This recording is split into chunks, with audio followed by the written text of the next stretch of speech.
إن الحمد لله نحمده ونستعينه ونستغفره ونعوذ بالله من شرور أنفسنا ومن سيئات أعمالنا. من يهده الله فلا مضل له ومن يضلل فلا هادي له، وأشهد أن لا إله إلا الله وحده لا شريك له، وأشهد أن محمدا عبده ورسوله. يا أيها الذين آمنوا اتقوا الله حق تقاته ولا تموتن إلا وأنتم مسلمون. يا أيها الناس اتقوا ربكم الذي خلقكم من نفس واحدة وخلق منها زوجها وبث منهما رجالا كثيرا ونساء، واتقوا الله الذي تساءلون به والأرحام إن الله كان عليكم رقيبا. يا أيها الذين آمنوا اتقوا الله وقولوا قولا سديدا يصلح لكم أعمالكم ويغفر لكم ذنوبكم، ومن يطع الله ورسوله فقد فاز فوزا عظيما. وإن خير الكلام كلام الله، وخير الهدي هدي محمد صلى الله عليه وسلم، وإن شر الأمور محدثاتها وكل محدثة بدعة وكل بدعة ضلالة وكل ضلالة في النار. أما بعد.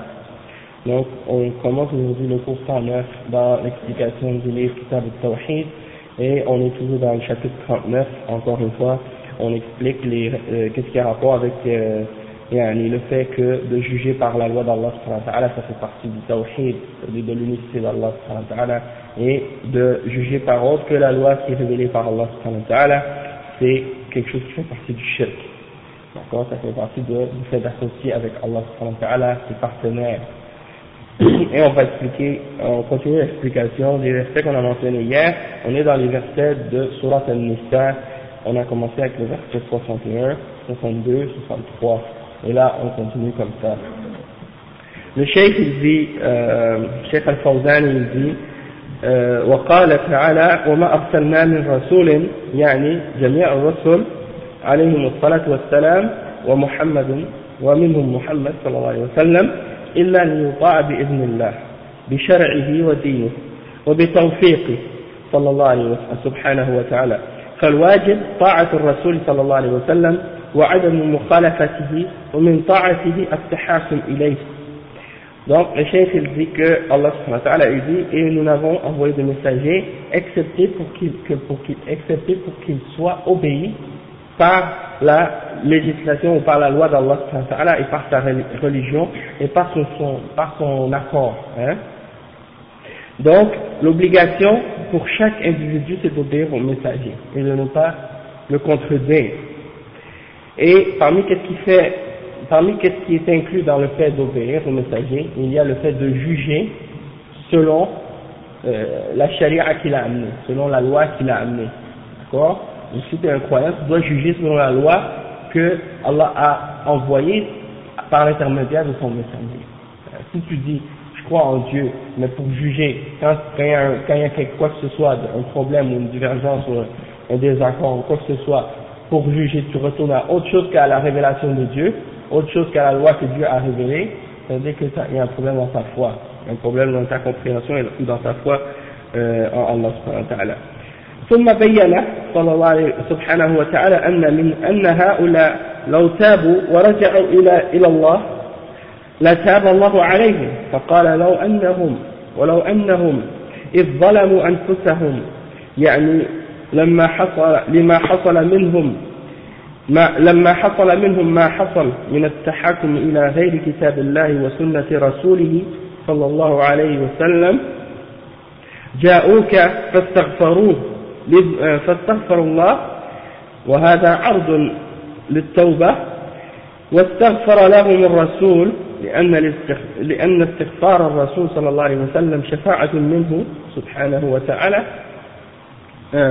شفاعة منه صلى الله عليه وسلم، وهذا في حياته صلى الله عليه وسلم، فهو يستغفر للمذنبين والمسيئين ويدعو للمسلمين في قضاء حوائجهم، فهو صلى الله عليه وسلم في حياته يستغفر ويدعو للمسلمين، أما بعد مماته فلا يذهب إلى قبره ولا يطلب منه الاستغفار ولا الدعاء، لأن هذا انتهى بموته، ولكن بقي ولله الحمد كتاب الله وسنة رسوله صلى الله عليه وسلم فيهما الخير وفيهما البركة، وما كان الصحابة رضي الله عنهم يذهبون إلى قبره ويطلبون منه ذلك. Donc le cheikh ici il explique un point très important qui a rapport avec la repentance en fait, par rapport aux gens qui ont essayé de chercher d'autres juges, hein, pour retourner vers eux dans leur divergence. Au lieu de retourner vers la loi d'Allah, ils se sont tournés vers le Tarout, c'est-à-dire ils se sont tournés vers d'autres en dehors d'Allah ou d'autres choses que la loi d'Allah. Hein.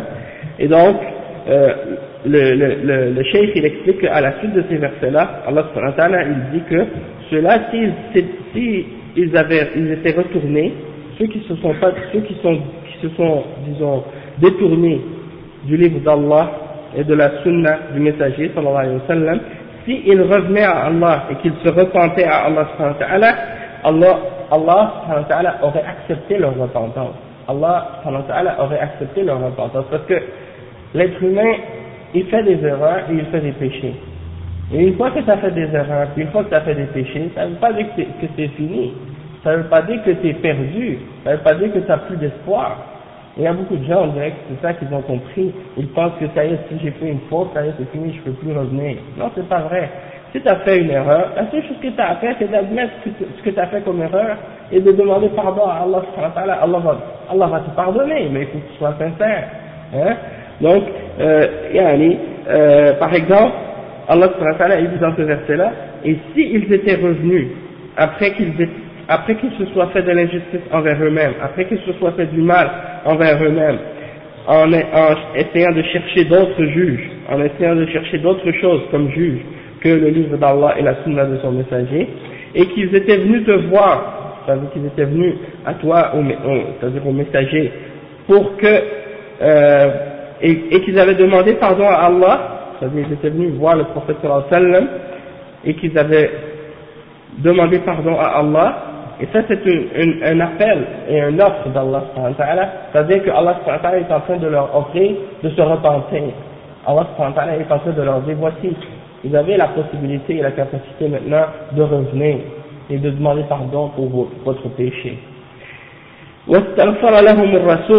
Et que le messager aurait demandé à Allah pardon que le messager d'Allah sallallahu alayhi wa sallam aurait demandé à Allah pardon pour eux, hein, parce que le prophète sallallahu alayhi wa sallam à cette époque, lorsqu'il était là avec ses compagnons, si quelqu'un allait commettre un péché ou une faute ou une erreur, quelqu'un pouvait aller voir le prophète sallallahu alayhi wa sallam et dire au messager d'Allah, est-ce que tu peux demander à Allah pardon pour moi, hein? Ça c'est possible, hein? Et donc c'est quelque chose de bien en fait, parce que lorsque le prophète Muhammad sallallahu alayhi wa sallam demande pardon pour quelqu'un, c'est comme s'il était en train d'intercéder auprès de lui pour demander pardon, d'accord?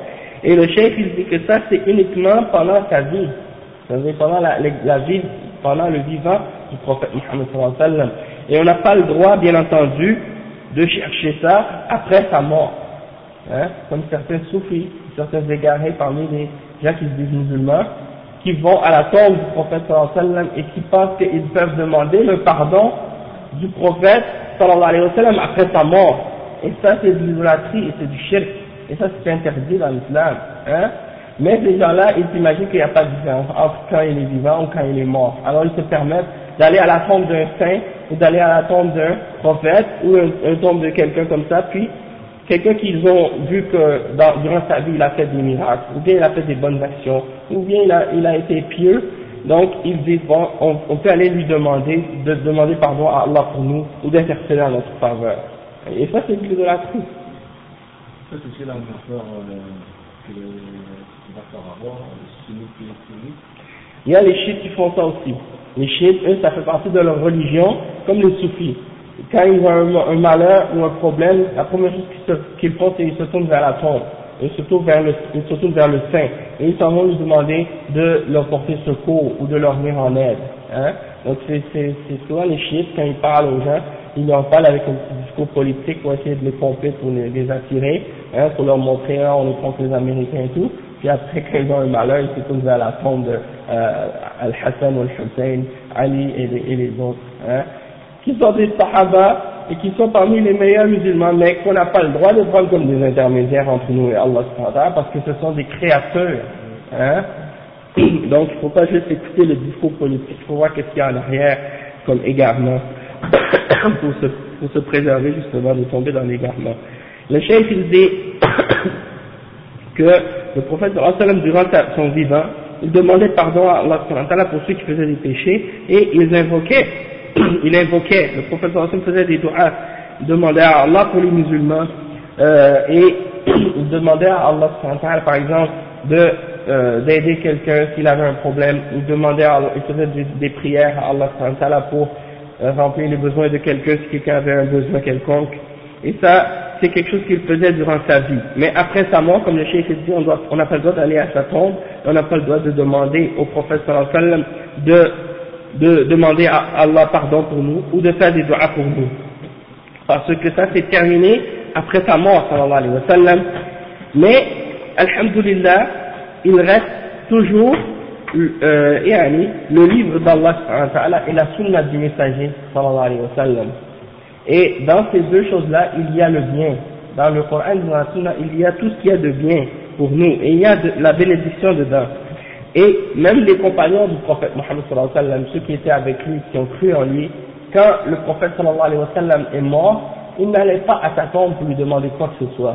Hein? Donc ce que les gens aujourd'hui font, certains d'entre les musulmans ignorants, parmi eux certains qui sont égarés, qui vont à la tombe d'un saint ou à la tombe d'un prophète, pour demander de l'aide ou pour demander de l'intercession ou peu importe, et qui vont égorger un animal pour lui, ou qui vont par exemple faire des circulations, ils vont circuler autour de sa tombe pour demander la bénédiction ou pour essayer de trouver la bénédiction de ce saint.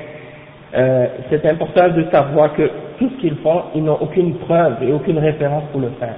Ils n'ont aucune preuve, ni référence, ni dans le Coran, ni dans la Sunna, ni dans les actions des compagnons du prophète Mohammed sallallahu alayhi wa sallam, parce qu'aucun d'entre les Sahaba n'a jamais fait une chose pareille. Et tout ce qu'ils mentionnent comme exemple ou argument pour essayer de supporter ce qu'ils font, c'est des exemples que tu vois qui ont été faits par des égarés ou bien par des ignorants, ou bien qui sont mentionnés dans des histoires qui n'ont aucune authenticité, ou bien qui sont mentionnés par des gens qui ont vécu des siècles après les Sahaba. Hein? Et après ça, ils essaient de dire, regardez, un tel savant ou une telle personne qui était connue a fait telle chose. Hein? Et ils mentionnent des exemples de ça, par exemple, pour essayer de justifier ces choses-là. Toutefois, c'est des choses qui ne sont pas des références dans la charia. Parce que si ça vient pas du Coran et de la sunna authentique et de l'exemple des Sahaba, ou du consensus des Sahaba, c'est pas une référence pour nous, les musulmans, même si certains musulmans l'ont fait. Peu importe sa piété, peu importe sa grandeur, l'important c'est est-ce que ce qu'il a fait, est-ce que ça a une référence dans le Coran ou dans la Sunna. Comme on a appris dans le chapitre précédent, que on ne doit pas obéir aux dirigeants et aux savants quand ils rendent halal ce qui est haram ou quand ils rendent haram ce qui est halal. C'est-à-dire quand ils veulent essayer de déformer la charia, on n'a pas le droit de les obéir dans ce sens-là. Et si on les obéit dans ces choses-là, ça équivaut en fait à les prendre comme des égaux. Ça équivaut à les prendre comme des seigneurs en dehors d'Allah. Ça on l'a expliqué dans le cours précédent. Donc le cheikh dit أما الذين يستدلون بهذه الآية على المجيء إلى قبر الرسول صلى الله عليه وسلم والدعاء عنده وطلب الاستغفار من الرسول صلى الله عليه وسلم وهو ميت فهذا باطل لأن الصحابة رضي الله عنهم لم يفعلوا هذا. Vous avez par exemple des gens qui ont grandi dans des familles soufis, dans des pays musulmans, et eux, ils ont grandi avec ces pratiques-là, et même parmi les chiites, ils ont grandi dans ces traditions-là. Alors quand ils sont avec les musulmans, ils ne parlent pas de ça, ils ne disent pas ces choses-là, mais au fond de leur cœur, ils y croient et ils pensent que c'est correct. Et quand ils entendent autour d'eux des gens qui dénoncent ces choses-là, il y en a parmi eux, ça les met en colère parce qu'ils disent, mais qu'est-ce qu'il dit lui, celui-là est en train de critiquer, qu'est-ce qu'on pratique dans nos pays ou dans notre culture ou dans notre tradition. Mais ils savent qu'il n'y a pas de référence pour qu'est-ce qu'ils font. Et dans leurs livres, dans les livres de ces soufis-là, et de ces chiites et des autres gens de là, tu trouves des gens qui ont écrit des livres pour essayer de supporter, pour essayer de défendre ces choses-là. Et bien entendu, ces livres-là, ils sont cachés, ils les font circuler juste entre eux, parce qu'ils n'auraient pas le courage de les montrer aux musulmans, sinon c'est sûr qu'ils se seraient démarqués tout de suite. Mais non seulement ça, les savants de l'islam, alhamdulillah, ceux qui sont sur la sunna et sur le tawhid, ils ont réfuté ces livres-là, hein, avec tous les mensonges qu'il y a dedans. Hein. Et alhamdulillah, il y a plein de livres comme ça qui ont été écrits par des grands savants de l'islam, Ibn Taymiyyah et d'autres, hein, qui sont avant lui et après lui, qui ont clarifié ces choses-là. Et donc, il y en a qui utilisent ce verset, et s'ils avaient fait du tort à eux-mêmes, s'ils étaient venus après ça pour demander pardon à Allah, ils étaient venus auprès de toi pour demander pardon à Allah, ou bien s'ils avaient demandé au messager, ou bien que le messager aurait demandé pardon pour eux, et ça c'est durant sa vie. Et il y en a qui essaient de mentionner l'exemple que il y en a parmi eux, par exemple, il y en a qui essaient de dire que c'est permis d'aller à la tombe du prophète Mohammed sallallahu alayhi wa sallam et de faire des du'as auprès de cette tombe pour demander le pardon à Allah subhanahu wa ta'ala après sa mort, et ça c'est totalement faux. Et aucun des sahaba n'a jamais fait une chose pareille. Aucun des compagnons du prophète sallallahu alayhi wa sallam n'a jamais fait ces choses-là. Même on a déjà expliqué dans les cours précédents qu'on n'a pas le droit de croire que l'invocation ou la prière qu'on fait près d'une tombe a plus de valeur ou est plus acceptée que la prière qu'on fait ailleurs. Hein. Et déjà que le prophète sallallahu alayhi wa sallam a interdit de prendre les cimetières et les tombes comme des lieux d'adoration. On n'a pas le droit de faire ça. Donc c'est pour ça à ce sujet-là. Quand on va au cimetière pour aller parler aux défunts, c'est comme une directive. En fait, quand on va au cimetière, c'est pas pour parler aux défunts, c'est plutôt pour demander à Allah de leur pardonner et de leur faire miséricorde. Et ça, bien entendu, c'est spécifique aux musulmans. C'est-à-dire, on n'a pas le droit de faire des invocations, demander à Allah pardon pour un mécréant ou un non-musulman ou un idolâtre. C'est seulement pour les musulmans. Et à ce sujet-là, une fois, il y a un homme qui est venu voir le prophète sallallahu alayhi wa sallam, il est venu voir le prophète Mohammed sallallahu alayhi wa sallam, et lui a dit au messager d'Allah, où est-ce qu'il est mon père? Et le prophète sallallahu alayhi wa sallam lui a dit, ton père est en enfer. Alors l'homme il est parti, il était triste, et le prophète sallallahu alayhi wa sallam l'a fait revenir, et il lui a dit, ton père et mon père sont en enfer. Donc c'est pour dire, prends pas ça personnel, c'est pas parce que c'est ton père, même le mien est en enfer. Donc ça veut dire il faut pas essayer de prendre ça d'une façon sentimentale, parce que Allah subhanahu wa ta'ala il nous a créés comme ça dans cette vie avec des liens de parenté, père et mère et tout ça, mais au jugement dernier tous ces liens-là vont être brisés, c'est-à-dire qu'au jugement dernier ça va être chacun pour soi, et tes parents pourront rien faire pour toi et toi tu pourras rien faire pour eux, parce que chacun va être jugé pour qu'est-ce qu'il a fait lui et qu'est-ce qu'il a cru lui. Donc il ne faut pas que tu penses que l'égarement de tes parents sont une justification de ton égarement à toi, si tu veux suivre leur voie ou bien soit des enfants. Il y a des gens comme ça, quand ils sont en train de suivre un égarement et puis on leur montre le droit chemin, par la suite ils disent ah ouais mais qu'est-ce qui arrive à mes ancêtres ou à mes parents? Mais l'important c'est toi, sauf toi-même en premier. Eux ils ont eu leur test, maintenant c'est le tien, maintenant sauf toi. Tu as connu la vérité, celui-là. Donc c'est ça l'important. Le cheikh il dit, donc il y a des exemples qui sont mentionnés parfois dans certains livres. Tu trouves des exemples qui ne sont pas rapportés avec aucune chaîne de narrateur, qui n'ont aucune forme d'authenticité. C'est même pas des hadiths, hein. C'est juste des histoires que des gens racontent comme ça. Ils racontent des histoires qu'il y a un bédouin qui était allé à la tombe du prophète pour lui demander quelque chose, puis que il a vu un rêve par la suite, puis que le prophète lui a parlé et des trucs de ce genre. Mais il y en a même qui vont dire que ils sont allés à la tombe du prophète puis là il y a une main qui est sortie de la tombe, puis ils ont serré la main au prophète. Il y a des exemples dans les... Ça, vous trouvez ça dans les livres des soufis, là. Ah ouais, ça c'est dans les livres des soufis. Donc, les histoires que vous lisez comme ça, là, ça c'est des mensonges, ok? Et puis les gens qui racontent ça, ils n'ont aucune référence et aucune preuve pour supporter ce qu'ils racontent comme ça.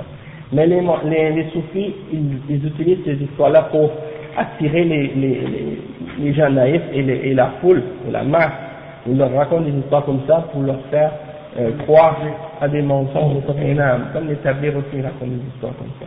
J'ai déjà entendu une histoire il y avait un Khuruj qui était parti en Afrique, là il avait prié, puis là ils se sont alignés pour prier, puis là ils ont commencé à prier, puis il y a des singes qui sont venus, ils sont alignés derrière eux, puis ont commencé à prier avec eux. En Afrique, mais il y en a d'autres que c'est en Pakistan, en Inde et tout, dans chaque pays. Puis c'est des histoires comme ça qui essaient de montrer. En fait, qu'est-ce qu'ils essaient, les soufis, comment ils essaient d'attirer les gens, les soufis? Dans la mentalité soufie, c'est que plus que tu fais des miracles, plus que tu es proche de Dieu. Si tu fais des choses hors de l'ordinaire, t'es proche de Dieu. Les soufis, c'est des gens qui recherchent des super héros. C'est ça. C'est parce que, oui, ils vénèrent les hommes, tu vois. C'est les soufis, pardon. Tu vois, c'est comme des fois même ils utilisent la magie et la sorcellerie pour essayer de faire des choses hors de l'ordinaire, surnaturelles, pour impressionner les gens, pour leur montrer qu'ils sont des saints, pour que les gens les suivent aveuglement, tu vois.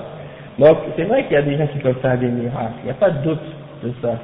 Sauf que, si tu vois quelqu'un qui fait des miracles et qui suit autre que le Coran et la Sunna par la suite, et qui t'amène vers l'égarement, qui t'appelle à l'égarement, puis qui te dit je fais des miracles, je suis au saint, ça c'est un égaré. Exemple de miracle. Ben, comme par exemple, comme le frère il a mentionné, par exemple, des histoires que des singes sont venus se mettre derrière eux pour prier avec eux. Il y en avait d'autres exemples que, comme j'ai mentionné, moi c'est ce que j'ai entendu de ces gens-là, qui disaient que par exemple, que c'est... Non, ben, ça, il y en a eu dans le passé, comme par exemple à l'époque des Sahaba, quand il y avait l'armée des Perses, et que les musulmans étaient séparés il y avait une mer qui les séparait, il y avait l'armée des musulmans d'un côté, puis l'armée des Perses de l'autre côté, et Khalid ibn Walid, si je ne me trompe pas, il a dit, est-ce qu'il y en a parmi vous, est-ce qu'il y en a un parmi vous qui a fait un péché, dernièrement? Il a dit non. Alors, il a dit, ok, suivez-moi. Et puis il a marché, il a traversé la mer avec les chevaux, ils ont traversé. Et puis ils ont pas coulé dans l'eau. Oui, c'est ça. Et ça c'est peut-être un exemple de miracle qui peut. Non, c'est pas eux qui le décident, mais ils mettent leur confiance à Allah, ils demandent l'aide d'Allah, puis Allah leur donne la possibilité de le faire. Mais c'est pas ça le problème. Le problème c'est vrai qu'il peut y avoir des miracles, ça c'est un exemple. Mais il y a d'autres choses, par exemple, tu vois, ces gens-là qui inventent des histoires juste pour attirer les gens à les suivre, et qu'ils ne suivent pas la Sunna, ils ne suivent pas le Coran, donc tu vois. L'imam Shah, c'est le dit, c'est même si tu vois quelqu'un marcher sur l'eau, exactement, comme ça, exactement. Tu prends de lui, exactement. Tu vois c'est quoi son adhésion au Coran qui a c'est ça. Et puis le gars il vole d'un bord à l'autre, ouais. C'est ça. C'est pas le Coran que la Sunna, c'est exactement. Donc les ulama ils ont dit ça, ils ont dit tu dois pas suivre quelqu'un, si je vois quelqu'un qui marche sur l'eau, je ne vais rien prendre de lui jusqu'à ce que je l'ai comparé au Coran et à la Sunna, pour voir si c'est en accord. Et il y en a un qui a dit, moi je rajoute plus que ça encore, sinon s'il vole dans les airs, s'il voit voler dans les airs, puis il se dit faire quelque chose contre un Coran et la Sunna, tu n'acceptes pas rien de lui. Tu vois? Donc c'est pas la question seulement de le voir faire des miracles, parce que le Dajjal qui va venir à la fin des temps, l'Antéchrist qui va venir à la fin des temps, il va faire plus de miracles encore. Pourtant, il appelle les gens à l'adorer lui. Il appelle à la mécréance. Donc, si tu te bases juste sur qu'est-ce que quelqu'un peut faire comme prodige ou comme miracle pour essayer de le suivre, là tu vas t'égarer. À la réponse du jeune, quand il a coupé en deux un jeune, il l'a coupé en deux et il a recollé son corps. Et il lui a dit, est-ce que tu crois? Et le jeune il lui a dit, je crois que Mohammed sallallahu alayhi wa sallam nous a prévenu que tu allais arriver. Mais il n'a pas dit je crois en toi parce que tu as fait un miracle. Exactement. Ouais, parce qu'une Dajjal, comme le frère a dit, il va couper un homme en deux, il va couper le jeune en deux, et puis il va passer entre les deux parties de son corps, puis après il va les recoller ensemble, puis il va être vivant. Et est-ce que tu crois en moi maintenant, comme le frère a dit? Et l'autre il va dire, le jeune il va dire, maintenant j'ai la certitude que qu'est-ce que le prophète avait dit, c'est vrai, et que c'est toi le Dajjal. Donc, ça c'est pour vous montrer de pas se baser juste là-dessus. Et le cheikh il dit فهو ميت فهذا باطل لأن الرسول صلى الله عليه وسلم لم يفعل، لأن الصحابة لم يفعلوا هذا، وهم أعلم الأمة وأحرص الأمة على الخير. وما كانوا يأتون إلى قبر الرسول صلى الله عليه وسلم إذا أشكل عليهم شيء أو نزلت بهم نازلة أو أصابهم قحط أو انحباس مطر أو أصابتهم شدة من الشدائد. ما كانت القرون المفضلة يأتون إلى قبر الرسول صلى الله عليه وسلم وإنما يطلبون من الله. وإذا كان فيهم أحد من أهل الصلاح أو من قرابة الرسول صلى الله عليه وسلم طلبوا منه أن يدعو الله لهم، كما فعل عمر رضي الله عنه مع العباس بن عبد المطلب عم الرسول صلى الله عليه وسلم لما انحبس المطر فاستقوا. قال عمر: اللهم إنا كنا نتوسل إليك بنبيك فتسقينا، يعني يوم كان حيا عليه الصلاة والسلام، وإنا نتوسل إليك بعم نبيك فاسقنا، ادعو يا عباس. Donc, le cheikh il explique que les Sahaba sont les gens qui ont le plus de connaissances parmi les gens qui ont vécu. Hein? C'est eux qui ont le plus de connaissances. Et c'est eux qui ont le plus d'intérêt et le plus de désir pour guider les gens et les ramener vers le droit chemin. Et malgré tout, on n'a pas vu de la part des Sahaba que lorsqu'il y avait un malheur ou un problème, ils allaient vers la tombe du prophète sallallahu alayhi wa sallam pour demander quoi que ce soit. Hein? Lorsque, par exemple, ils avaient un problème, ils n'allaient pas, par exemple, voir le prophète sallallahu alayhi wa sallam à sa tombe. Ou bien quand il n'y avait pas de pluie, ou quand il y avait une difficulté quelconque. Les 3 premiers siècles des musulmans, on ne trouve pas chez eux cet exemple-là d'aller voir la tombe du prophète sallallahu alayhi wa sallam, demander quelque chose à Allah subhanahu wa ta'ala auprès de sa tombe. Ils demandaient uniquement à Allah subhanahu wa ta'ala. وإذا كان فيهم أحد من أهل الصلاح, mais s'il y avait quelqu'un parmi eux qui faisait partie des gens du bien, qui étaient des bons musulmans, alors qu'est-ce qu'ils avaient l'habitude de faire? Ils demandaient à cet individu-là, parmi les musulmans, de faire une invocation pour eux. Ils demandaient à Allah subhanahu wa ta'ala d'évoquer, de demander à cet homme-là de faire une prière ou une invocation à Allah pour eux. Hein? Et non pas demander à quelqu'un qui est mort, de demander à quelqu'un qui était vivant de prier Dieu pour eux. S'ils savaient ou s'ils pensaient que cette personne-là était quelqu'un de bien, ou si quelqu'un était par exemple un proche du prophète sallallahu alayhi wa sallam qui était un bon musulman, il lui demandait de prier Dieu et de demander à Dieu. Hein? Donc, on voit l'exemple de ça lorsque, après la mort du prophète Muhammad sallallahu alayhi wa sallam, il y avait eu une sécheresse, il n'y avait pas de pluie. Alors, Omar ibn al-Khattab, qui était le responsable à l'époque, qui dirigeait les musulmans, le khalifa, hein, il a dit dans une invocation qu'il faisait, tout le monde était réuni, il n'y avait pas de pluie depuis longtemps. Avant la mort, quand le prophète sallallahu alayhi wa sallam était vivant, s'il n'y avait pas de pluie, ils allaient voir le prophète sallallahu alayhi wa sallam et ils demandaient au prophète sallallahu alayhi wa sallam d'invoquer Allah pour que Allah fasse tomber la pluie. Et le prophète sallallahu alayhi wa sallam faisait un dua pour eux, et il invoquait Allah subhanahu wa ta'ala pour eux, de faire tomber la pluie, et la pluie tombait. Maintenant que le prophète sallallahu alayhi wa sallam est mort, Omar ibn al-Khattab, il dit, oh Allah, auparavant, quand il y avait une sécheresse, on demandait au prophète de faire une invocation pour nous, et la pluie tombait. Et maintenant, on te demande par l'invocation de l'oncle du prophète, c'est-à-dire Al-Abbas, de faire tomber la pluie, alors fais tomber la pluie pour nous. Et là il disait, oh Abbas, lève-toi et invoque Allah pour nous. Et là Abbas il se levait, c'était l'oncle du prophète, il se levait et il faisait un dua. Hein? Donc, le cheikh il mentionne cette histoire-là, et après il dit, وهذا عمل الصحابة ما كانوا يأتون إلى قبر الرسول صلى الله عليه وسلم بل عدلوا إلى العباس لأن العباس حي موجود بينهم والرسول صلى الله عليه وسلم ميت والحي يقدر على الدعاء والاستغفار والميت لا يقدر ومن لم يفرق بين الحي والميت فهو ميت القلب. Donc le cheikh il donne l'exemple, il dit ça c'est l'exemple des sahaba. Quand ils avaient un malheur, ils n'allaient pas à la tombe du prophète sallallahu alayhi wa sallam. Regardez ce qu'il a fait Omar. Il est allé voir l'oncle du prophète sallallahu alayhi wa sallam et il a demandé à l'oncle du prophète sallallahu alayhi wa sallam qui était vivant et qui était présent de faire une invocation pour eux, hein, à Allah subhanahu wa ta'ala, pour faire tomber la pluie. Et c'est ce qu'ils ont fait. Ils n'ont pas demandé au prophète sallallahu alayhi wa sallam. Et si c'était permis de le faire, d'invoquer le prophète sallallahu alayhi wa sallam, ils n'auraient pas préféré l'oncle du prophète sallallahu alayhi wa sallam au prophète sallallahu alayhi wa sallam. Hein, ils n'auraient pas laissé tomber la possibilité d'invoquer le prophète et demander au prophète sallallahu alayhi wa sallam de demander à Allah. Ils auraient demandé directement au prophète. Ils n'auraient pas passé par demander à l'oncle de faire un doigt pour eux. Ça c'est Abbas.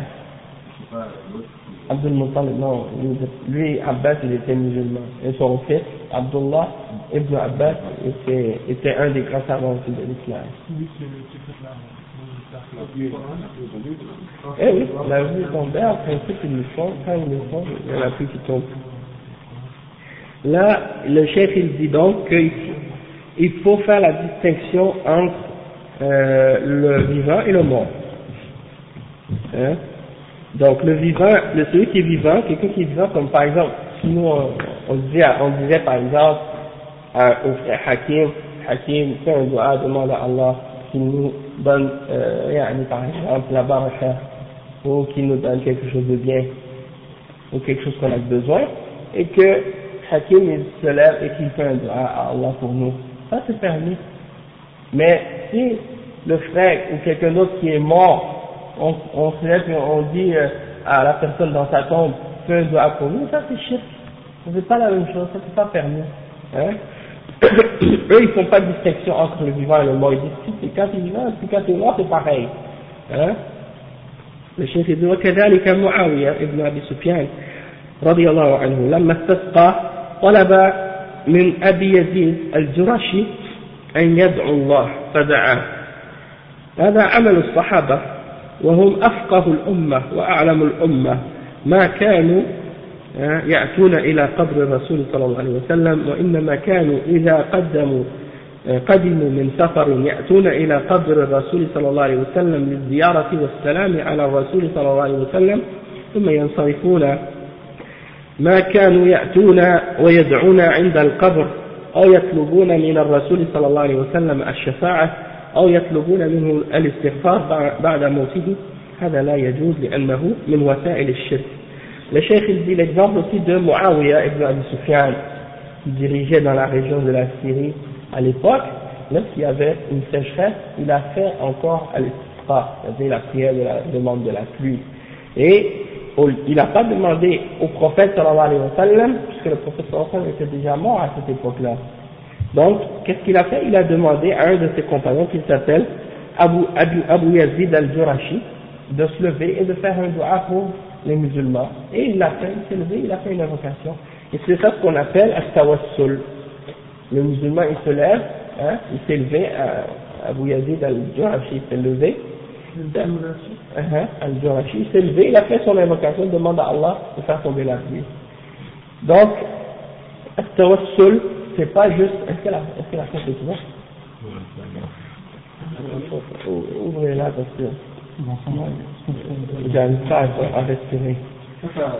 Ça arrive quand un imam est considéré par la communauté musulmane que ouais, depuis que quelqu'un, toi tu ressens que c'est quelqu'un qui tu penses qui, d'après ce que tu vois, ouais c'est ça, toi que c'est un bon musulman, on peut lui demander de le faire.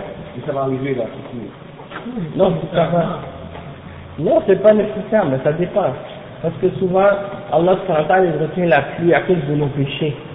Tu comprends? Et donc, une des exigences de la prière de la demande de la pluie, c'est la repentance. Les gens doivent se repentir avant de le faire. Donc, souvent c'est ça.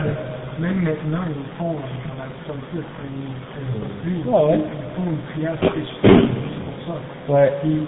Toute la communauté vient, ils font les membres en avant, ils font la prière il lève les mains, puis tout le monde. Ouais. Souvent, après, ce qui arrive, c'est qu'il commence à pleuvoir.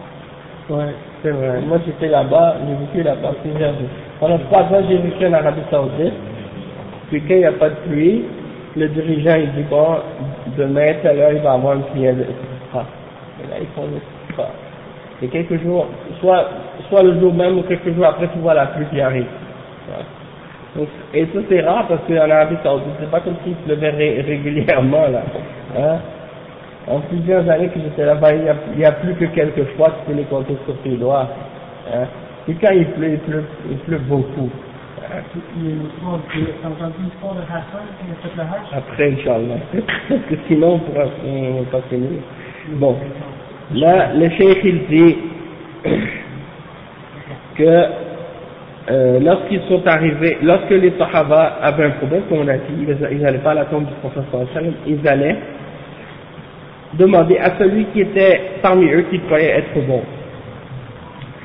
La seule fois où ils allaient à la tombe du prophète sallallahu alayhi wa sallam, pour ceux qui habitaient à Médine, c'est lorsqu'ils revenaient d'un voyage. Si quelqu'un revenait d'un voyage, quand il revenait, il passait juste pour dire le salam, hein, pour faire le salam, c'est-à-dire pour faire le salut. Et il s'en allait, il ne faisait pas de dua, il ne faisait pas rien de particulier là-bas. Juste, hein, il passait, il faisait le salam et il s'en allait. Et il allait là juste quand le jour qu'il revenait de son voyage, il passait, c'est tout. Il ne le refaisait pas tout le temps, à chaque fois, comme ça, régulièrement. Hein? Donc, le cheikh il explique. Ah oui, puis ça s'appelle tawassul. Et les soufis, eux, ils mélangent les termes, ils utilisent n'importe quel terme pour n'importe quoi. Et ils prennent un terme et ils lui donnent une autre signification qui est contraire à son vrai sens, à sa vraie signification, puis ils essaient de l'utiliser pour essayer de confondre les gens. Comme par exemple, quand ils vont dire, ouais, il faut faire le tawassul. Ils disent, ouais, le tawassul c'est permis. Faire le tawassul, c'est qu'est-ce qu'on a, un des exemples de ça, c'est qu'est-ce qu'on a mentionné. De prendre un moyen pour se rapprocher d'Allah qui est permis. Comme par exemple, tu vas voir quelqu'un qui est pieux, tu lui dis, fais un dua pour moi, demande à Allah pour moi. Ça c'est le tawassul. Mais d'aller voir quelqu'un à sa tombe puis demander de prier pour toi alors qu'il est mort, eux ils disent que c'est le tawassul, mais ça c'est pas le tawassul. Hein? Ça c'est de l'idolâtrie. Le cheikh dit ensuite وتدل الآية على أن المنافقين لو تابوا تاب الله عليهم وأن من تحكم إلى غير شريعة الله أنه يجب عليه التوبة إذا تاب الله عليه. أما المخادعة وأما الكلام الفارغ وأننا ما أردنا بهذه الأمور إلا الخير والإصلاح بين الناس وما أردنا مخالفة الكتاب والسنة فهذا لا يقبل ولا اعتذار فيه أبدا. وتنميق الألفاظ وتنميق الاعتذارات والحجج المزخرفة كل هذا لا يقبل إلا مع التوبة الصادقة وترك هذا الذنب العظيم. Donc le cheikh il dit, ce verset qu'on vient d'expliquer, ça prouve que les hypocrites, les munafiqoun, ils doivent se repentir à Allah subhanahu wa ta'ala. Et les gens de bid'a, ils doivent se repentir à Allah subhanahu wa ta'ala. Et les gens qui appellent à l'égarement parmi les musulmans, ils doivent se repentir à Allah subhanahu wa ta'ala. Le problème c'est que c'est rare qu'on retrouve qu'ils se repentent à Allah, et c'est ça le problème. Donc, comme par exemple souvent, il y a des ulama et il y a des shuyukh qui réfutent les gens qui ont fait des erreurs comme ça, qui se sont égarés. Et qu'est-ce qui est étrange, c'est que les savants qui clarifient les erreurs de ces gens-là, c'est en même temps c'est une forme d'aide pour ces gens-là, pour leur montrer leurs erreurs, pour qu'ils reviennent au droit chemin. Mais qu'est-ce qu'on remarque souvent malheureusement, c'est que ils ne reviennent jamais, excepté peu d'entre eux. Et donc quand on leur montre, quand un savant écrit un livre pour montrer ses erreurs aux gens, pour avertir les gens contre son égarement, eux qu'est-ce qu'ils font? Ils prennent ça comme si en disant, ah non, il nous critique, il écrit un livre contre nous et il essaie de se défendre lui-même. Au lieu de reconnaître son erreur puis de dire oui c'est vrai, j'admets que ça ce que je dis là c'est pas correct, Hein? L'erreur, elle est claire, souvent c'est des choses qui sont évidentes, qui sont tellement claires et apparentes que n'importe qui peut le comprendre. Parfois c'est plus subtil comme erreur, mais des fois c'est tellement clair, mais malgré tout tu les vois, ils refusent de revenir. Ils refusent de dire, oui c'est vrai, j'ai fait une erreur. Et ça c'est arrivé par exemple que certains d'entre ces gens-là qui se sont fait critiquer par exemple par le Cheikh Rabi' ibn Hadi al-Madkhali. Cheikh Rabi' a écrit un livre pour réfuter certains mubtadi'a, certains égarés, certains innovateurs. Eux, pour essayer de se venger, au lieu de reconnaître leur erreur, au lieu de dire oui c'est vrai, on s'est trompé là-dedans, ils ont essayé d'écrire un livre pour chercher les erreurs du Cheikh Rabi'. Et ils ont mentionné des exemples, Cheikh Rabi' dans telle chose t'as dit ça, et t'as fait ça, et t'as fait ça. Cheikh Rabi' a dit n'importe quelle erreur que vous m'amenez, que j'ai faite, et qui est claire, je l'accepte, et je m'en repens. Et quand on lui a mentionné une chose qu'il avait dite, qui était incorrecte, ou qui avait été une erreur. Et le Cheikh a dit, cette parole, je demande à Allah, subhanahu wa ta'ala, pardon de l'avoir dit, et je me repens de cette erreur, et je me désavoue de cette parole et de tout ce que j'ai écrit qui a ce sens-là. Hein? Et ça c'est un exemple, mais peut-être c'est arrivé plusieurs fois de la part du Cheikh Rabi'. Mais c'est juste pour donner des exemples que ces gens-là, ils pensent que le fait qu'on montre tes erreurs, c'est un mal pour toi. Non, c'est pas un mal pour toi. C'est un bien pour toi. Parce que ça fait en sorte que tu peux t'en repentir avant ta mort. Et que ça te protège de justement avoir à rencontrer Allah avec ces péchés-là. Parce que on te les montre et on te les dit, voici ton erreur que tu as fait. Demande pardon à Allah pour ce péché-là. Reviens à la vérité. C'est comme ça que les ulama, quand on leur montre leurs erreurs, ils sont contents. Ils se réjouissent de ça. C'est-à-dire que les gens d'égarement, eux, quand on leur montre leur erreur, quand on leur montre leur faute, ils disent, ah mais ils nous critiquent, ils nous attaquent, ils parlent contre nous, il fait la médisance, il fait ci, il fait ça, on n'a pas fait ça pour le mal, on a fait ça pour le bien, ils cherchent des excuses, ils se fâchent, hein, ils commencent à embellir et à essayer de mettre les gens contre la personne, à montrer ses fautes et ses erreurs et ses péchés. Hein, lui il fait ça, il fait ça, il fait ça. L'orgueil, il prend dessus. Ça c'est l'orgueil qui prend dessus, comme tu dis. Et le shaitan il rentre, le diable il rentre dans ça, et puis il les éloigne encore plus dans leur péché, dans leur égarement, au lieu de les ramener. Au lieu de faire qu'ils reviennent à la vérité, ils persistent encore plus dans leur égarement. Et ça c'est triste de la part de ces gens-là. Hein, comme quand on a parlé à certains jeunes bid'a à Montréal, on leur a montré leurs erreurs. Ils essaient de donner des excuses. Ah mais pourquoi le frère il n'est pas venu nous voir en privé? Pourquoi le frère il n'est pas venu dire ci? Pourquoi il n'est pas venu dire ça? Ok, maintenant vous avez vu, l'erreur est sortie, maintenant on a clarifié votre erreur parce que ça fait des années que vous êtes dessus et que vous êtes en train de le faire, et tout le monde le sait déjà, sauf que vous ne voulez pas que les gens le sachent, vous essayez de le camoufler. Et quand quelqu'un le montre à tout le monde, là ça vous dérange. Et là vous dites pourquoi il n'est pas venu nous voir en privé. Maintenant que c'est sorti, est-ce que vous allez vous repentir? Est-ce que vous allez admettre, oui c'est vrai, on a ces erreurs-là, on va demander pardon à Allah, on va cesser de faire ça, on va corriger nos fautes, parce que la repentance, quand tu es en train d'appeler à des égarements ou que tu fais des erreurs dans l'islam, tu appelles à des fausses choses dans l'islam, c'est pas juste de dire astaghfirullah entre toi et Allah puis c'est fini. Non, ça si c'était comme ça, ce serait trop facile. Hein? Là il faut que tu montres ouvertement que tu t'es repenti, il faut que tu clarifies ouvertement ton erreur, parce que Allah subhanahu wa ta'ala il dit illa alladhina tabu wa aslahu wa bayyanu fa ulaika atubu alayhim.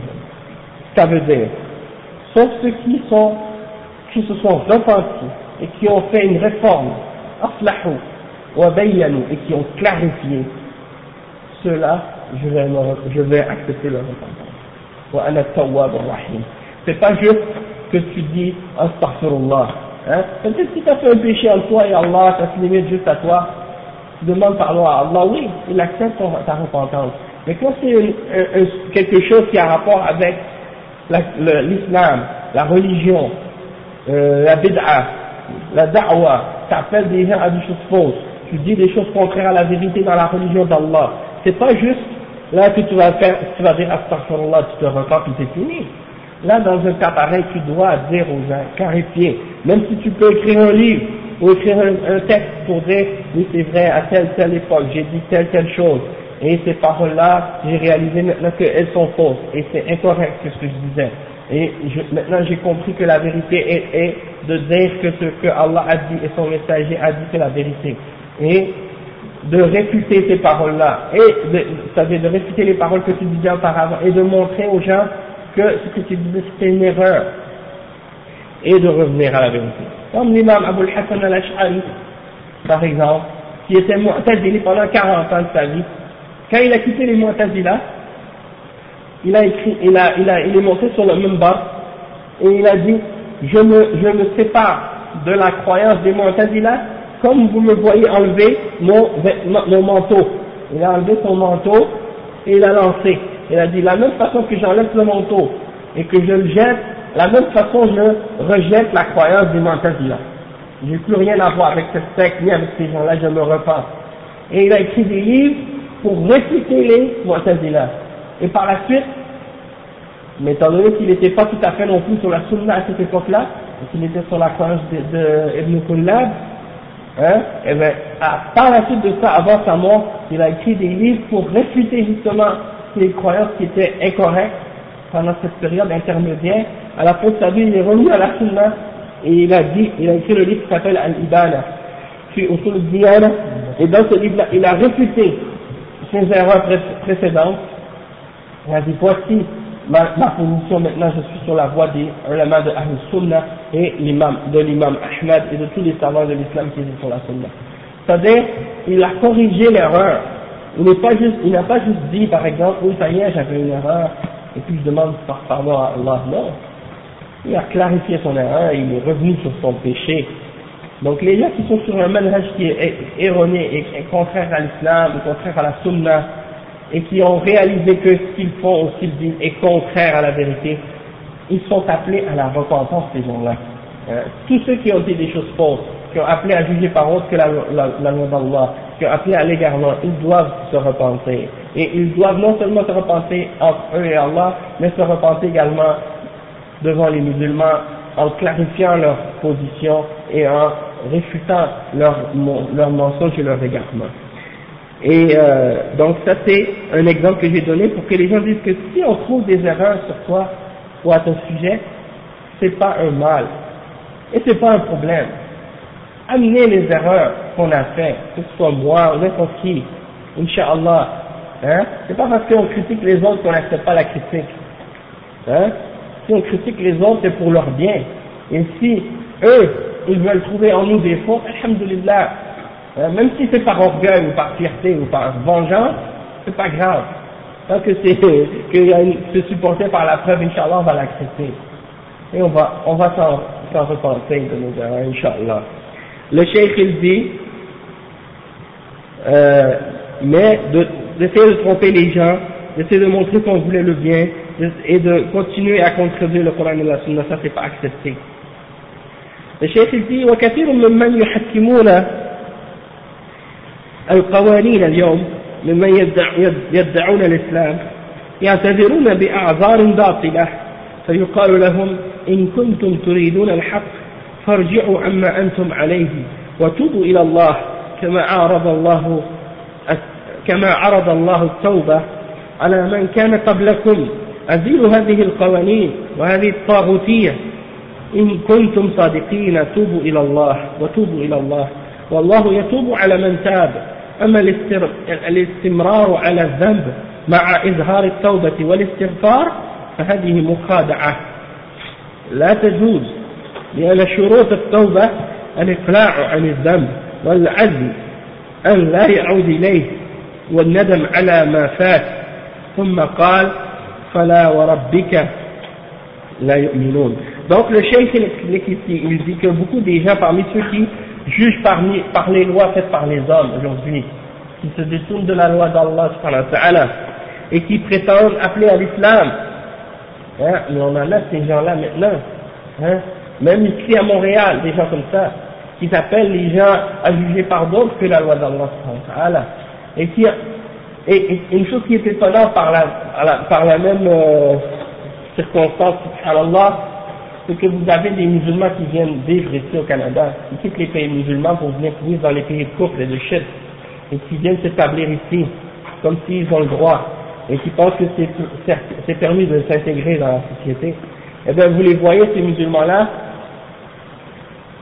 ils connaissent la loi canadienne sur le bout de leurs doigts. Tous les petits détails des lois, des systèmes sociaux, des aides sociales, des aides de solidarité, n'importe quoi, le chômage, allocation, n'importe quoi. S'ils sont capables de retirer 5 sous du gouvernement, ils vont trouver le moyen de le faire. Ils savent les détails de toutes les petits trucs de la loi canadienne. Hein. S'ils ont un problème, ils savent. Hein, et même il y en a qui appellent des gens à aller consulter justement des sites sur la loi canadienne pour dire voici la loi québécoise, il faut connaître la loi, il faut connaître, hein.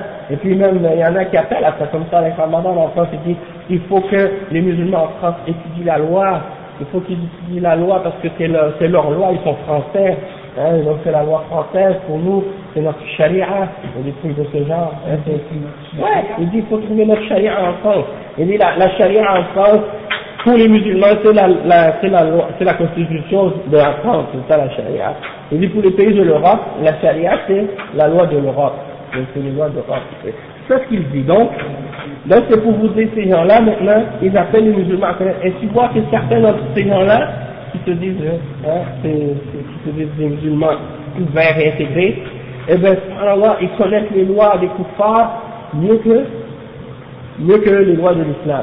Et c'est pour ça que je vous dis, subhanallah, j'ai pensé à ça l'autre jour, je me disais, si ces gens-là donnaient à l'étude de la charia et de l'islam le même intérêt et le même effort qu'ils donnent à connaître les détails de la loi canadienne, ils deviendraient des savants. Ils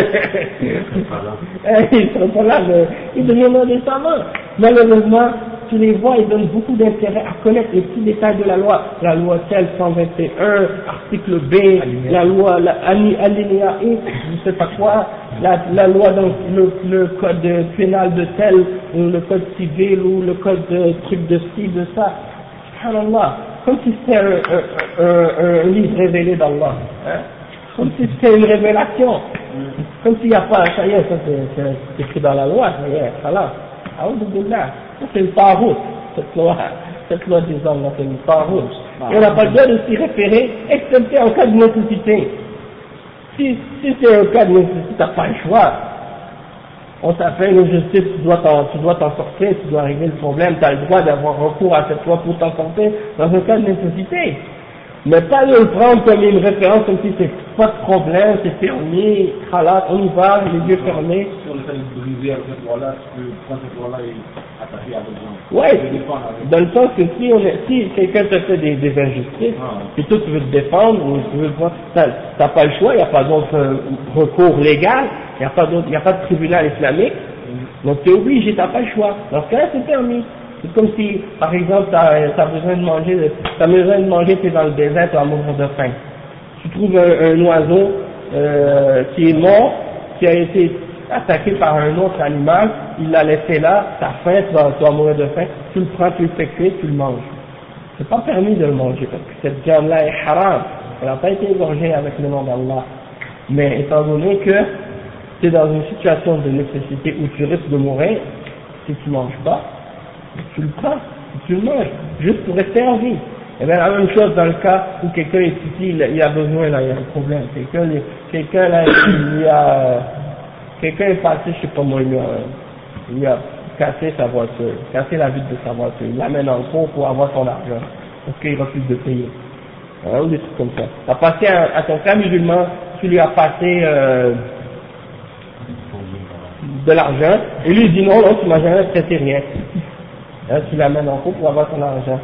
Parce que lui, il refuse par les moyens islamiques entre nous de prendre à l'amiable de s'arranger avec toi. Donc c'est forcé. Ou bien un musulman, par exemple, il fait des menaces de mort. Ouais, ou bien sinon, si tu veux, tu le laisses. Tu dis par exemple, Allah il va juger entre toi et moi. Toi tu es un menteur.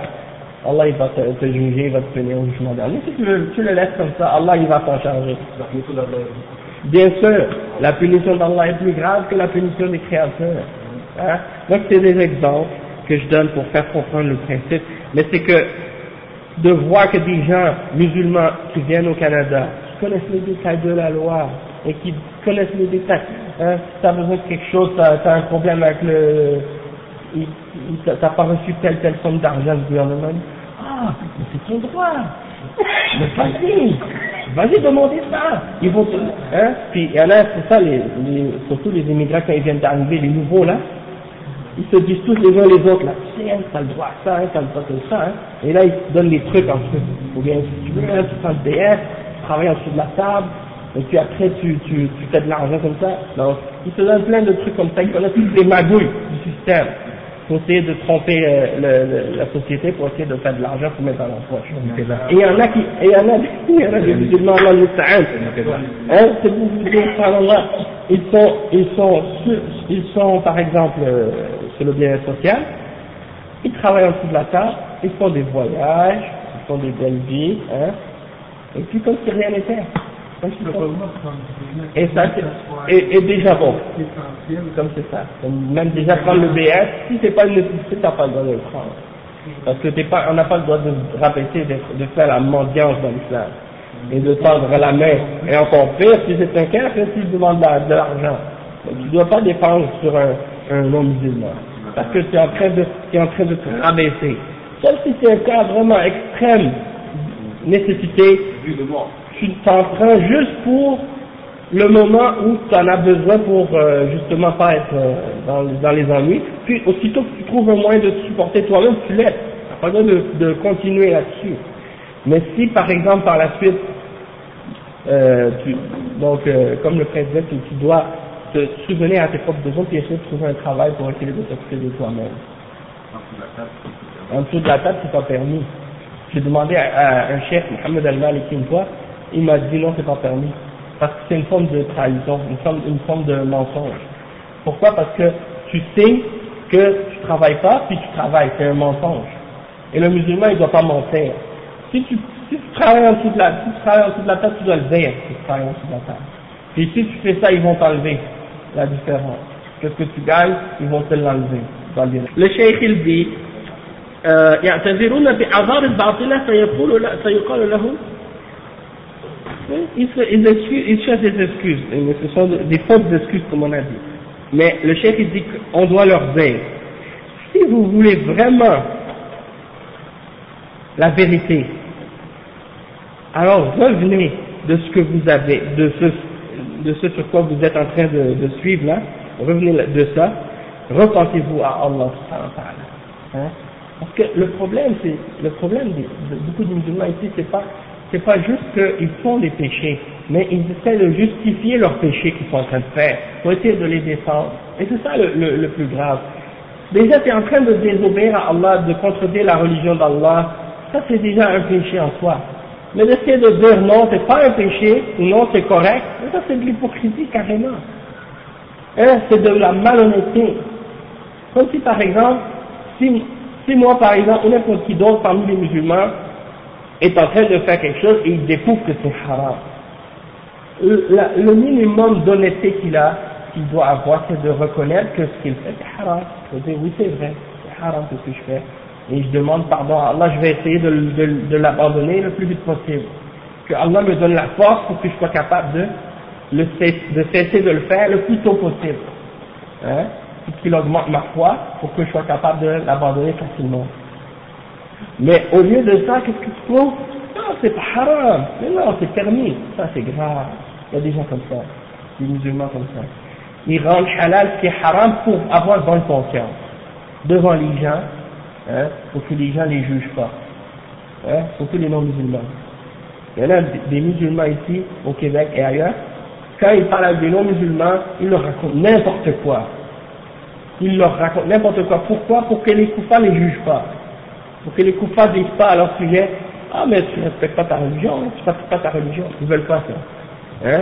Comme quand tu vois une fille par exemple qui s'habille en jeans avec des trucs serrés là, qui va à l'école avec des non-musulmans, puis là elle a ses amis qui sont, elle parle comme eux, elle s'habille comme eux, elle écoute la musique comme eux, elle sort avec des gars, elle fait n'importe tout ce qui est haram, elle le fait. Elle sort dans les discothèques la fin de semaine. Et quand les gens disent, ah mais c'est pas musulman ça, t'es pas supposé de te voiler. Ah mais non, c'est pas dans l'islam, c'est pas obligatoire. Les gens qui font ça, c'est des extrémistes, c'est des ça. Elle meurt, soit parce qu'elle est ignorante. Si elle est ignorante, elle devrait pas être ignorante de ces choses-là, parce que c'est des choses que tous les musulmans doivent savoir. Et si elles sont pas ignorantes puis qu'elles disent ça juste pour avoir bonne conscience devant les kuffars, ça c'est de la malhonnêteté, ça c'est de l'hypocrisie. Les musulmans, ils ont écrit là. Ouais. Que leurs parents, ils pas là. C'est vrai, il y a des filles musulmanes qui sont grandies ici, dans les familles musulmanes, leurs parents leur ont jamais rien dit sur l'islam. Tu les vois là, et c'est pour ça que je parlais avec le frère tout à l'heure, frère Issa, je disais ça justement. Et nous, on est parmi les frères qui fréquentent la mosquée, on est toujours avec des musulmans qui prient, qui pratiquent. Hein? Et moi, c'est quelque chose qui m'a choqué au début quand je suis fait convertir à l'islam, au tout début. Parce que tous les musulmans que j'ai connus, c'est ceux qui étaient à la mosquée. Donc j'imaginais que tout le monde était comme ça, tous les musulmans étaient comme ça. Mais quand tu sors dehors de ce contexte-là de la mosquée des musulmans qui pratiquent l'islam, et que tu vas à l'école, au cégep, au travail, dans la société, tu te mélanges avec les gens, tu vois la réalité de qu'est-ce qui se passe avec les musulmans. Et là tu vois que les gens sont complètement égarés, perdus totalement. Hein? Il y a toujours des filles musulmanes qui prennent de la drogue, qui font qui font n'importe quoi. Donc, et puis, quand tu leur dis le mot islam, c'est comme, hein, c'est quoi ça? C'est comme si tu lui parles de la planète Mars. Elle n'a jamais entendu parler de ça. Elle n'a jamais connu ce que c'était ça, cette religion-là. La seule chose qu'elle sait de l'islam, c'est que, ouais, soi-disant, mes parents viennent d'un pays où les gens là-bas, soi-disant, sont des musulmans, ils pratiquent quelque chose qui s'appelle islam, mais bon, c'est traditionnel et tout et tout. Mais sinon, c'est rien, c'est comme si quand tu parles avec certains d'entre eux, là, c'est pire que lorsque tu parles avec un Québécois qui est grandi dans une famille catholique qui connaît rien de sa religion. Hein? Oh, ouais, je suis baptisé, mais, hein, les Québécois, c'est comme ça. T'es pas catholique, toi? Oh, je suis baptisé quand j'étais petit, mes parents m'ont amené à l'église, ils m'ont mis de l'eau sur la tête. Après ça, il n'a jamais rien entendu parler de quoi que ce soit qui a rapport avec Dieu ou la religion. Donc ces musulmans-là sont comme ça. Hein? Et c'est pour ça que le danger de ceux qui disent on va appeler un islam québécois, là, parce que c'est ça qu'ils veulent, c'est ça qu'ils veulent. Un islam où les gens ils disent juste, ça y est, moi je sais pas, quand j'étais petit, là, je suis allé à la mosquée, puis après ça, je sais pas c'est quoi l'islam. Il y en a qui viennent à la mosquée, juste pour une fois par année, c'est le jour de l'Aïd. À part ça, le reste de l'année, ils ne sont jamais allés. Et même, je dis, l'Aïd, c'est beau. Parce qu'il y en a qui n'aiment pas l'Aïd, ils viennent aller la Qadr. Ça dit dans le 27e nuit du Ramadan. Ils viennent à la mosquée, ils pensent que c'est la nuit de la destinée, cette nuit-là, puis que prier une nuit dans cette nuit-là, ça vaut 1000 mois. Donc ça y est, c'est tombé sur la 27e nuit, ça y est, t'as besoin de prier pour le reste de l'année. Et puis là, exactement. Il y en a un qui disait, il pensait que c'était le 27, mais il n'était pas sûr. Il ne pouvait pas dire ça avec certitude. Et là, qu'est-ce qui se passe? C'est que, une fois j'étais à la mosquée, et là je vois un homme qui vient pour la 27e, c'était le 27e soir de Tarawih, et là je vois le monsieur, il a son fils qui a comme 14-15 ans, et là il lui montre, comme si pour la première fois il lui montre comment faire le wudu. Et là moi je pensais, je me dis, subhanallah, c'est la première fois que cet homme-là enseigne à son fils comment faire l'ablution. Bon, c'est un bien, alhamdoulilah, s'il va continuer à le faire, et qu'il lui montre pour la première fois, il a vu qu'il avait négligé ça, puis là il commence à prendre sa responsabilité de père musulman. Donc là il y a des gens, ils viennent dans cette société ici, ils lancent leurs enfants dans la société comme ils lancent un mouton avec les loups. C'est ça la réalité. C'est l'histoire de ce qu'on appelle les Algériens qui sont appelés, là on allait le voir, là. Ah oui, c'est vrai. Et une fois il y a un monsieur qui est venu me voir à la mosquée, quand j'étais imam à la mosquée. Il me dit j'ai un problème, mon fils il prend de la drogue, et puis il travaille pas, est-ce que tu peux venir pour lui parler? Il m'a amené chez lui pour lui parler.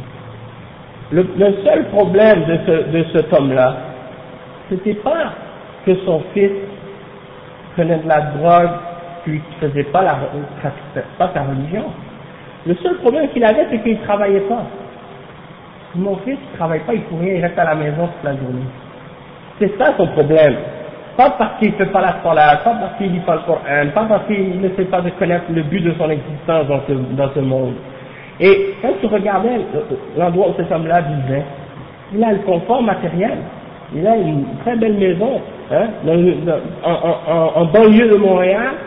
Le confort, tout son quartier c'est un quartier résidentiel, hein, il n'y a que des maisons autour, hein, beau voisinage, pas de problèmes sociaux, ça dit ça, en apparence, parce que les gens ici s'imaginent que la richesse, que la pauvreté c'est ça qui amène les problèmes sociaux. Donc dans les quartiers pauvres, comme Montréal-Nord, ok là il y a des gangs, il y a de la drogue, mais les quartiers riches là en banlieue de Montréal, ça tout est beau. Alors qu'il y a plein de jeunes là-bas, c'est des drogués, c'est des gens plus pires que les jeunes qui vivent en Montréal-Nord. Hein? Ah oui, donc c'est ça. Tu vois ces jeunes là en train de prendre la drogue. Et moi quand je lui parlais de sa religion, de sa foi par rapport à la foi, et le jeune il écoutait. Je lui dis, il faut que tu lises le Coran, il faut que tu fasses la salat et tout. Le père était là, il dit, mais il faut qu'il travaille, il travaille pas. Subhanallah, c'est juste le matériel qui compte, ces gens-là. Et juste hein? C'est pour ça que je dis, il y a beaucoup de musulmans, on est devenus comme des juifs. On voit juste le côté matériel. Et on critique les juifs, même nous comme eux. Et quand on voit les caractéristiques que Allah donne aux juifs dans le Coran, beaucoup d'entre ces caractéristiques-là, elles se retrouvent chez nous, chez nous les musulmans. Hein? Et on est devenus comme eux, dans beaucoup de choses. Et donc ça c'est malheureux. Parce que les gens ils font partie de les autres, mais ils font pas partie de la société. Ben c'est ça. Et Allah, il nous révèle le Coran, il nous parle des autres pour qu'on se juge nous-mêmes, et pour qu'on se corrige nous-mêmes. Pas pour qu'on juge, ah regarde lui, eux c'est des juifs, eux c'est des chrétiens, eux c'est des ci, c'est ça. Non, oui, je critique les autres, mais je veux qu'ils fassent leur faute. Ou bien si tu les critiques avec vérité, et que tu le fais dans le but en même temps d'éviter de tomber dans leurs erreurs, et eux aussi pour les faire réaliser qu'ils sont dans l'erreur, comme par exemple pour montrer aux juifs qu'ils sont dans l'erreur, ou les chrétiens qui sont dans l'erreur, ça c'est bien. Mais si c'est juste pour essayer de dire, parce que toi t'es pas eux, t'es meilleur qu'eux, ouais, pour te pomper toi-même, et que tu fais la même chose qu'eux, dans le mal, ça c'est pas... Non mais c'est comme ça, il y a des gens comme ça, dans la mentalité des gens ici, ils veulent pas que tu leur parles. Même si ils savent que tu es musulman, puis eux ils sont des musulmans, puis ils veulent pas que tu viennes les voir pour leur dire, écoute, tu devrais pratiquer ta religion, tu devrais commencer à faire la prière, mêle-toi de tes affaires, ils disent, ça te regarde pas. Pourquoi? Parce que ils n'ont pas compris l'islam. Dans l'islam, on est des frères entre nous, et si tu vois ton frère en train de faire une erreur, ton devoir c'est de lui donner le bon conseil, de lui rappeler son devoir et son obligation vis-à-vis Allah subhanahu wa ta'ala, et de le ramener, d'essayer de le ramener au droit chemin. Pas de le laisser là pour dire, ah je m'en fous, tant pis pour lui, celui qui est dans l'égarement. Hein? Ça c'est facile à faire, ça c'est l'attitude un peu lâche. Hein? Et on a peur des fois de la réaction des gens, on se dit, ah mais si on va lui parler, ah il va crier, il va nous donner des... Souvent c'est ça. Donc il faut faire preuve de courage aussi, puis de patience avec les gens. Hein? Et c'est arrivé des fois. J'ai abordé des gens dans la rue, ou des choses comme ça, je leur ai dit, mais d'une façon gentille, d'une façon relaxe, calme, et je leur ai dit, écoutez, vous avez dit ça, vous avez fait ça. Et puis la personne, elle a dit, ok d'accord, vous avez raison, et puis il est revenu au droit chemin. Alhamdulillah. Donc, ceux qui ont appelé à suivre d'autres lois que la loi d'Allah subhanahu wa ta'ala, hein, le cheikh dit, ils sont appelés ceux-là à se repentir à Allah subhanahu wa ta'ala. Il dit, éliminer ces lois faites par les hommes, toutes ces paroutes, ces formes de paroutilles, hein, ces lois faites par l'homme, et éliminer toutes ces constitutions et ces lois et ces trucs qui sont faits par l'homme, et revenez à Allah repentant. Et repentez-vous à Allah subhanahu wa ta'ala. Parce que si vous persistez à faire ce péché-là et que vous montrez en apparence là, vous dites, ah oui je me repens, tu dis pas pour Allah, mais tu continues à le faire, ça le cheikh dit, cette tromperie-là, c'est pas permis. Ça sert à rien, c'est pas permis. Et parmi les conditions de la repentance, il faut cesser de faire le péché, il faut avoir la ferme certitude ou conviction qu'on va pas y retourner, il faut avoir le remords de ce qu'on a pas fait, de l'avoir fait aussi. Ça fait partie des conditions de la repentance. Après il dit,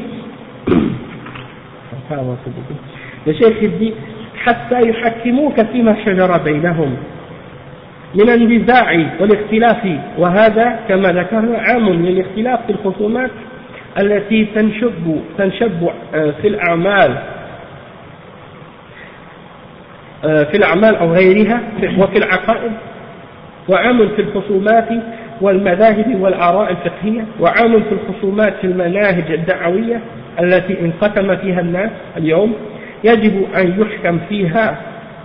يحكم فيها كتاب الله وسنة رسوله صلى الله عليه وسلم فإن لم يفعلوا فليسوا بمؤمنين لأن الله أقسم سبحانه وتعالى على نفي الإيمان على من لم يعمل هذا العمل. Le cheikh explique, il dit, par la suite, tout après ça, Allah il dit, il jure par lui-même en disant, non par ton Seigneur, ils ne sont pas croyants, ils ne seront pas croyants, et ça c'est une réfutation de leur prétention d'avoir la foi. Hein? Et Allah, il confirme cette réfutation-là par le fait qu'il jure, et il fait un serment à ce sujet-là, et il jure par lui-même. Il dit, ils ne sont pas croyants jusqu'à ce qu'ils te prennent, toi, Mohammed, comme juge entre eux dans leurs disputes. Dans toutes les disputes et les désaccords qu'ils peuvent avoir. Par exemple, s'ils ont des divergences entre eux dans les questions d'argent, ou dans les questions de croyance, ou dans les questions de différences d'opinion dans les madhab, ou dans le fiqh, ou dans les divergences, ou les disputes, ou les désaccords qu'ils ont dans les questions de da'wah, et dans les méthodologies de da'wah, hein, au sujet desquelles les gens aujourd'hui se sont divisés, comme on a parlé de ça déjà. Il est obligatoire de juger dans toutes ces divergences-là par le Coran et par la Sunna. Et s'ils ne le font pas, ils ne sont pas des croyants, parce que Allah a juré par lui-même, et que la personne qui ne juge pas selon sa révélation et selon la sunna du prophète sallallahu alayhi wa sallam, il n'est pas croyant. ثم قال تعالى لا يجدوا في أنفسهم حرجا مما قضيت أما من حكم إلى الشريعة ولكنه قبل الحكم على مضض وهو يجد في نفسه كراهية كراهية لهذا الحكم فهذا ليس بمؤمن لا بد أن يقبل هذا الحكم عن اقتناع أما إن قبله مضطرا أو أغمض عليه إغماضا فهذا ليس بمؤمن ثم قال ويسلم تسليما ينقادون انقيادا تاما. Donc le chef il dit, puis c'est pas tout encore. Allah subhanahu wa ta'ala il dit, puis ils ne trouvent en eux-mêmes aucune difficulté, aucun inconfort par rapport à ce que tu as décrété, c'est-à-dire ce que le messager d'Allah sallallahu alayhi wa sallam a décrété comme jugement, ils doivent en être en satisfaction par rapport à ce jugement-là. Donc il ne faut pas juste juger par la loi d'Allah sallallahu alayhi wa sallam comme ça, d'une façon désintéressée, ou bien que tu trouves en toi-même, disons, que tu n'aimes pas qu'est-ce qui a été jugé ou qu'est-ce qui a été décrété. Par exemple, comme je disais hier, il ne faut pas que tu dises j'accepte juste le jugement d'Allah quand c'est en accord avec mon intérêt. Et quand le jugement d'Allah vient en contradiction avec mon intérêt, je le rejette. Hein, c'est comme par exemple, un exemple pour que vous voyez par exemple quand Ben Laden était en Afghanistan, puis les Américains disaient qu'ils voulaient frapper l'Afghanistan.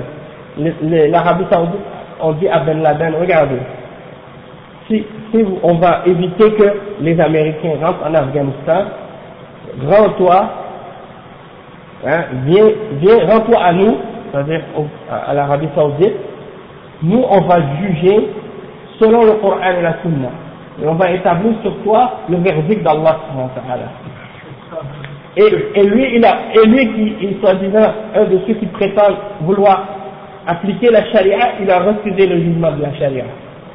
Hein? Et il a préféré rester là-bas, et à cause de ça, les talibans l'ont protégé, et par la suite, ils ont été frappés justement par les Américains. Donc, au lieu de se rendre et de sauver la population et de sauver les gens, il a préféré il a préféré se protéger lui-même et sauver sa propre personne et rejeter le jugement et le verdict de la charia, le verdict d'Allah, et puis faire en sorte par la suite que tout ça arrive par la suite des conséquences qu'on voit aujourd'hui. D'accord? Parce qu'il a commis des actes, il a commis des crimes. Attends, de toute façon, ça on va en parler en dehors du cours, mais c'est pour te dire, il devait être jugé par la loi d'Allah. Et s'il croit et qu'il a confiance en ce qu'il dit ou ce qu'il fait, eh bien, il ne devrait pas avoir peur du jugement d'Allah. Que ce soit pour ou contre lui, il devait l'accepter. Et malheureusement pour lui, hein, il n'a pas voulu accepter le jugement d'Allah. Et donc ça c'est des attitudes de ces gens-là qui disent qu'ils veulent appliquer la charia, puis quand on veut les juger selon la charia, ils s'enfuient et ils tournent le dos. Donc c'est pas ça l'attitude du vrai croyant. Le vrai croyant, il doit accepter le verdict d'Allah et il doit être satisfait de ce verdict-là. وَيُسَلِّمُ تَسْلِيمًا, ils doivent s'y soumettre en complète et en pleine soumission. فهذه ثلاثة أمور. أولا أن يحكموك فيما شجر بينهم. C'est le verset, je pense que c'est le verset 65, si je ne me trompe pas. Oui, سورة النساء. يحكموك فيما شجر بينهم. ثانيا وأن لا يجدوا في أنفسهم حرجا من حكم الله ورسوله. وثالثا ويسلموا تسليما وينقادون انقيادا لحكم الله ورسوله. فهذه الأمور الثلاثة يثبت الإيمان بها ويتحقق. Donc le cheikh il dit premièrement il y a trois conditions pour que quelqu'un soit un vrai croyant, ou bien disons pour qu'il a respecté ce qui est mentionné dans ce verset là. Premièrement, il doit prendre le messager sallallahu alayhi wa sallam comme juge dans tout. Deuxièmement, il ne doit pas trouver aucune difficulté ou inconfort en eux-mêmes par rapport au verdict d'Allah et du messager sallallahu alayhi wa sallam. Et troisièmement, ils doivent s'y soumettre d'une soumission totale et complète. Et ils doivent être en paix en eux-mêmes par rapport à ce verdict-là. Et s'y soumettre, au verdict d'Allah. Donc ça c'est trois choses, hein, c'est trois choses par lesquelles on peut confirmer la foi d'une personne, s'il les a respectées. فالذي لا يحكم كتاب الله وسنة رسوله صلى الله عليه وسلم ليس بمؤمن. والذي يحكم كتاب الله وسنة رسوله صلى الله عليه وسلم ولا يرضى به وإنما يقبله مجاملة أو لأجل غرض من الأغراض فهذا ليس بمؤمن. والذي لا ينقاد ولا يسلم فهذا ليس بمؤمن.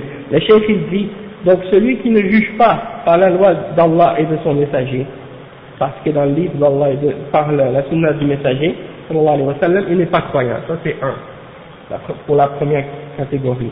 Deuxièmement, celui qui ne juge pas ou qui ne prend pas pour juge, celui qui prend pour juge Allah et son messager, mais qui n'est pas satisfait de son jugement, de ce jugement-là, il l'accepte juste pour bien paraître, hein, en apparence, ou bien il l'accepte pour un intérêt qu'il a, il n'est pas croyant.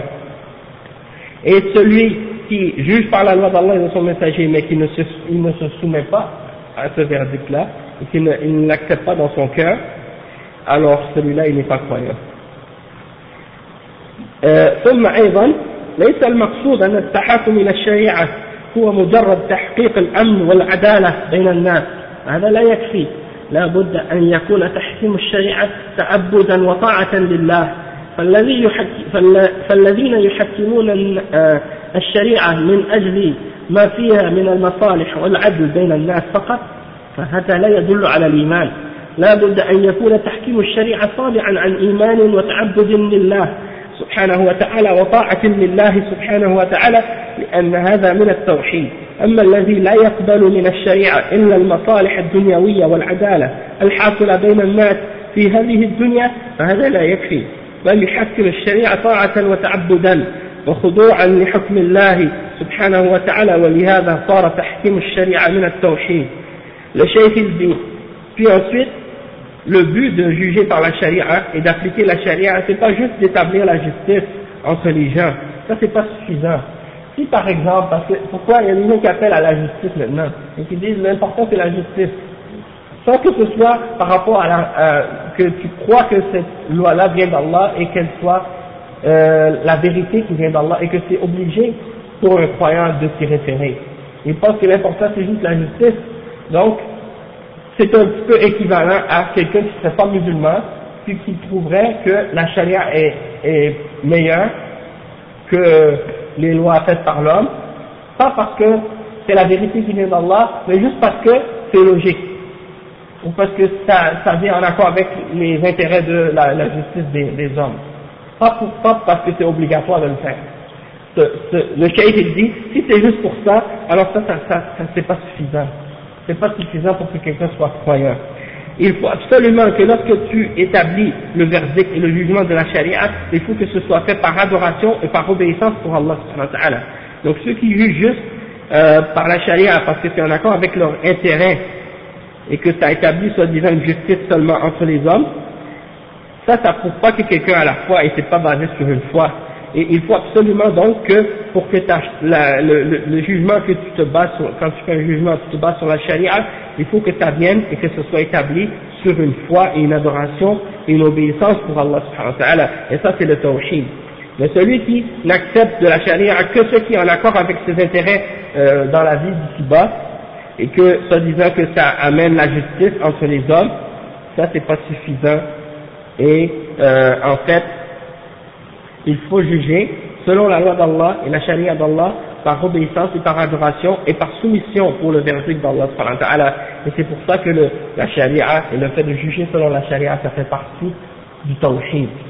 Après il dit وهذا الشاهد من الآيات للباب واضح أنها تدل على أن تحكيم الشريعة والتحاكم إليها من توحيد الله وأن ترك ذلك من الشرك ومن صفات المنافقين. Donc le cheikh il dit que celui qui ça c'est les versets qu'on a mentionnés, c'est en fait la raison pour laquelle on les a mentionnés, c'est justement pour prouver ces points-là, parce que ce sont des versets qui indiquent et qui montrent que de juger selon la charia, ça fait partie du tawhid, et que celui qui abandonne le fait de prendre la charia comme juge, il a fait le shirk avec Allah subhanahu wa ta'ala, et que ça fait partie des caractéristiques des munafiqin, des hypocrites. Donc on va s'arrêter ici pour aujourd'hui, Inch'Allah, et